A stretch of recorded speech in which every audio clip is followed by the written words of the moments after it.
বরাক বয়েছে আপনাদেরকে আবারও স্বাগত জানাই। আজ হলো 18 আগস্ট সোমবার। আজকের সকালের বিশেষ বিশেষ খবরগুলি হলো পুলিশ অফিসারের ছদ্মবেশে প্রতারণা, গ্রেফতার কালাইনের যুবক। পুলিশ অফিসার পরিচয় দিয়ে অসম পুলিশের চাকরি দেওয়ার নামে প্রতারণা চালিয়ে অবশেষে পুলিশের জালে ধরা পড়ল এক যুবক। কালাইনের খেলমা চতুর্থ খণ্ডের শামিদ হুসেন বরবুয়া নামে যুবককে গ্রেফতার করল পুলিশ। তার বাবা ওয়েসুদ্দিন বরবুয়া।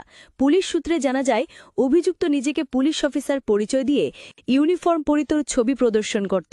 এভাবেই সে সাধারণ মানুষকে প্রলোভন দেখিয়ে অসম পুলিশের ড্রাইভার পদে চাকরি পাইয়ে দেওয়ার মিথ্যা প্রতিশ্রুতি দিয়ে লক্ষ্মীপুর থানার অন্তর্গত রূপাইবালী এলাকার একাধিক মানুষের কাছ থেকে মোটা অঙ্কের টাকা হাতিয়ে নেয়। ঘটনার পর প্রতারণার শিকার ব্যক্তিরা অভিযোগ দায়ের করলে কালাইন থানার পুলিশ দ্রুত তদন্তে নামে এবং শেষমেশ কালাইন এলাকা থেকে অভিযুক্তকে আটক করে। পালংঘাটে ভয়াবহ বাস দুর্ঘটনা, আহত অন্তত 15 জন, গুরুতর আহত 2 শিশুসহ 8 মহিলা। রবিবার সন্ধ্যায় পালংঘাটের ডগরুবস্তি এলাকায় এক মর্মান্তিক বাস দুর্ঘটনায় একাধিক যাত্রী গুরুতর আহত হয়েছেন। আহতদের মধ্যে মহিলা এবং শিশুও রয়েছেন। এদের মধ্যে 2 শিশুসহ 8 মহিলার অবস্থা আশঙ্কাজনক। জানা গেছে, বাসটি প্রায় 20 থেকে 25 জন যাত্রী নিয়ে কাবুগঞ্জ আমরাঘাট পূর্ত সড়কে যাচ্ছিল। যাত্রী ও স্থানীয় প্রত্যক্ষদর্শীদের মতে বাসটি ঝুলনপুল সেতুর কাছে যান্ত্রিক সমস্যার সম্মুখীন হয়। চালক তার দিয়ে কোনোমতে মেরামত করে বাসটি আমরাঘাটের উদ্দেশ্যে রওনা দেন। কিন্তু পালংঘাট উন্নয়ন খণ্ড কার্যালয় পার হয়ে ডুবরুরু বস্তিতে পৌঁছালে একটি মোটরসাইকেল সামনে চলে আসায় চালক নিয়ন্ত্রণ হারান। এর ফলে বাসটি রাস্তার বাম পাশে একটি খাদে উল্টে যায়। দুর্ঘটনার খবর পেয়ে স্থানীয়রা সঙ্গে সঙ্গে উদ্ধার কাজ শুরু করেন। তারা বাসের জানালার কাচ ভেঙে ভেতরে আটকে পড়া যাত্রীদের উদ্ধার করেন। বাসের ভেতর থেকে আহতদের কান্নার রোল শোনা যাচ্ছিল।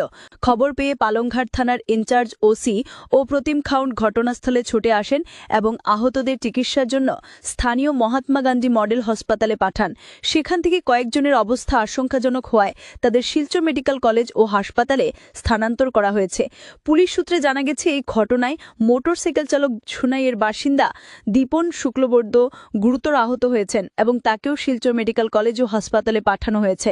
বরাক নদীর জলে এক ব্যক্তির জাপ দেওয়ার ঘটনাকে কেন্দ্র করে তীব্র চাঞ্চল্য। মৃত্যু ঘটল ওই ব্যক্তির। শিলচর মজুমদার বাজারের রেল সেতু থেকে জাপ দিল ওই যুবক। হত যুবকের নাম অমিত দাস, বয়স 40 বছর। তিনি শিলচর রামকৃষ্ণ মিশন রোডের বাসিন্দা। জানা গেছে, রবিবার দুপুর 1টা নাগাদ শিলচর জিরিবাম রেল লাইনের মজুমদার বাজার এলাকায় সেতু থেকে বরাক নদীতে জাপ দেন ওই যুবক। তবে কেন তিনি চাপ দিয়েছেন তার কারণ এখনও জানা যায়নি।